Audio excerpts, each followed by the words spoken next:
স্লিপের দরকার নাই, সময়ের দাবিতে নির্বাচনী ওয়াদা, নির্বাচনী ওয়াদা। ধন্যবাদ। আমার কোনো দাবি নাই, আমরা শুধু তিস্তা ব্রিজ চাই। আমার জন্মের পর থেকেই শুনি তিস্তা ব্রিজ হবে। আমরা বুড়ে হয়ে গেলাম, আজ পর্যন্ত ব্রিজটা হল না। আমরা কি দেখে যেতে পারবো না? আমরা যেন ব্রিজটা দেখে যেতে পাই, এটাই আমার সরকারের কাছে দাবি। কালমাটি পাখার বাজার টু হারাগাছ রংপুর, এটা সড়ক সেতু, এটা আমাদের অনেক দিনের দাবি। এই দাবি পূরণ হলে আমাদের জীবনযাত্রার মান অনেক উন্নত হবে। এখানে অনেক কৃষি জমি পড়ে আছে, অবাধি জমি, এসব আবাদ হবে। দেশে আমাদের ফসলের যে খাদ্যের ভান্ডার স্বয়ংসম্পূর্ণ হবে, অনেক লোকের কর্ম হবে, এবং এখানে এলাকার অনেক উন্নত হবে। আমি এই ব্রিজের জন্য মাননীয় সেতুমন্ত্রী ওবায়দুল কাদের, আমাদের প্রধানমন্ত্রী শেখ হাসিনার কাছে অনুরোধ করব, উনি জাতির পিতা বঙ্গবন্ধুর মেয়ে হিসেবে উনি যেন আমাদের এখানে ব্রিজটা দেন।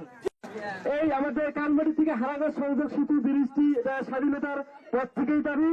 এখানে বিরোধী দলে থাকা অবস্থায় আজকে বাংলাদেশের প্রধানমন্ত্রী মাননীয় শেখ হাসিনা আজকে এই জায়গায় এসেছিলেন এবং এবারকেই আমাদের লালমিয়া 37 আসনের মাননীয় সংসদ সদস্য জিএম কাদের মহোদয় তার নির্বাচনী ইশতেহারে ঘোষণা দিয়েছিলেন যে আমি যদি নির্বাচিত হন, এই এলাকার মানুষ যদি সরকারের পক্ষে ভোট দেয়, তাহলে আমি এই ব্রিজটি করে দেবো। আমি আজকে জিএম কাদের মহোদয় আমাদের এমপি সাহেবকে অনুরোধ করতেছি, আপনি এই ব্রিজটি করে দেওয়ার জন্য যথাযথ পদক্ষেপ গ্রহণ করুন। মোগলহাট, লালমনিরহাট, কালোমাটি, হারাগাছ রংপুর মহাসড়কটি অষ্টাদশ শতাব্দী নির্মিত হয়েছিল। এটি সেই প্রাচীন আমলের মহাসড়ক। আজ থেকে দীর্ঘ বছর আগেই এখানে সেতু নির্মাণের কথা ছিল।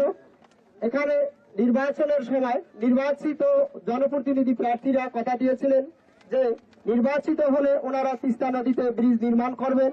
আমরা এই অত্র এলাকার মানুষ বিপুল পরিমাণ ভোট দিয়ে গোলাম মোহাম্মদ কাদেরকে অর্থাৎ জননেত্রী শেখ হাসিনার প্রার্থীকে জয়ী করেছি।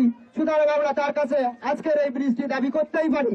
সরকারের মাননীয় প্রধানমন্ত্রীকে অনুরোধ করব যে আপনি যদি এই তিস্তা নদীতে ব্রিজ নির্মাণ করেন, তাহলে প্রায় 2500 একর বিঘা জমিতে ফসল আবাদ করা সম্ভব হবে এবং আমাদের এলাকার জনগণ সেখানে ফসল উৎপাদন করতে পারবে এবং চরাঞ্চলের জমিতে আত্মকর্মসংস্থান সৃষ্টি করতে পারবে।